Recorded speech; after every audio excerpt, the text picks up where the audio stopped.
It is another edition of West Side Elites. Thanks for tuning in. I am Ryan Terpstra, StateChampsNetwork.com. Alan True from Scout.com. It is week 2 of the playoffs. We have some matchups that we anticipated, Alan, and we have some great stories and some great games to talk about as well. Absolutely. Like I said, best time of the year, and week 1 really proved my statement correct with all the great games and games you're going right down to the wire. What a limb you went out on, sir.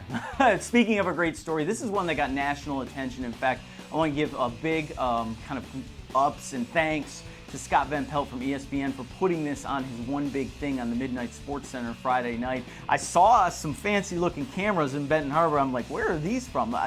We were the only camera there that I could count from Michigan. There's some South Bend stations, but the reason everybody was there, if you haven't heard, and please go online to our YouTube page and check out the story of Elliot Uzelac and the Benton Harbor High School football team. But this is a school that they were good in the 80s and won games. They just never made the Michigan playoffs because it was a lot tougher back in the day to get into the playoffs, given that the classes and stuff were a lot different. Since then, Benton Harbor has struggled. They didn't win a game the last 2 seasons. Elliot Uzelac, who was the coach of the year at Western back in the day, coached under Schembechler at Michigan, was also the head coach at Navy. He last coached at St. Joe. He came on and out of retirement was bored, decided to help out at Benton Harbor, and he turned them completely around. 5-4 this year. They beat Portage Northern, who they didn't beat in 20 years, just to get into the playoffs. And then last week, Alan, they beat Dowagiac in resounding fashion to win the school's first ever playoff game, and I think that's pretty cool. Yeah, not only that, but I think the more important part of that story is he set up these study programs for the kids there. He fixed their water situation. Those parts of the story, I think, are even more impressive than them winning that playoff game. Obviously, that's a great ending to the story. Well, it's not over yet, but this week they have mighty Zeeland West, and I think if they somehow take down the Ducks, you should just sign the movie deal right away that week. Let's just call Disney and let's put it into production if they beat Zeeland West. We'll be asking for cameos, that's for sure. Be like, I was there, I was watching this. So congrats to Benton Harbor. What a season they've had so far. And yes, an upset of Zeeland West would be the ultimate in Disney movie production. Some big games that we thought might be, they are. So let's talk about a few of them. A couple of 10-0 teams, Grand Rapids North Point Christian and 10-0 Montague. Allen, this is an interesting one that could maybe determine somebody going to Ford Field in Division 6. Yeah, I think so. I think the winner of this game ends up being the favorite the rest of the way to get to Ford Field. Once again, we talked about both of these teams last week being able to put some points up on the board. So this week, I think it's going to be about who gets those couple of stops, who maybe can force a turnover here and there. I don't expect either team to be able to stop the other one consistently, and it's going to come down to just a handful of possessions and mistakes here and there. Yeah, they both scored over 40 in their first game, so the offense is clicking right now for both schools. Muskegon and Mona Shores, we expected this one, we got this one. They met just a couple weeks ago. Alan, how does that factor in?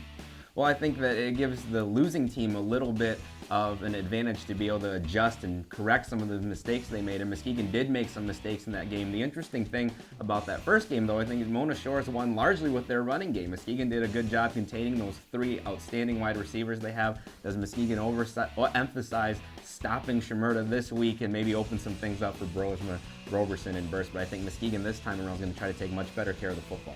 Interesting game in Division 3. East Grand Rapids playing for a district title against Zeeland East. And Allen, there's some memories surrounding this matchup. A few years back, they played a classic at East GR. It really came down to a toe being out of bounds that gave the Pioneers a win over Zeeland East. I think these two teams match up pretty evenly this year, so we may see a repeat of that very, very close game a few years back. We've got some great early round games in the lower divisions. We saw one on State Champs last week as Saugatuck pounded Hesperia, 2 undefeated teams. Well, what does Saugatuck get? Another undefeated team in their district as they play Pewamo Westphalia. And Saugatuck's quarterback, as you said last week on this show, Alan, was phenomenal in that game, and they need him to be phenomenal again. Absolutely, and I think the Saugatuck team and coaches deserve a lot of credit. There was a lot of complaining, I think more in the media than from them, about an undefeated team having to go on the road and play an undefeated team. Those kids didn't hang their heads, they didn't dwell on it, they just went out and won, not only won, but won in convincing fashion. This week they have a very tough team to contend with. Jared Smith from Pewamo Westphalia having a huge year.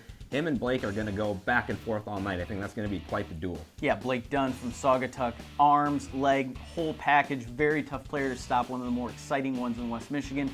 It's going to be another great game. If Saugatuck win those 2 games, they should really hang that district banner because they earned that one.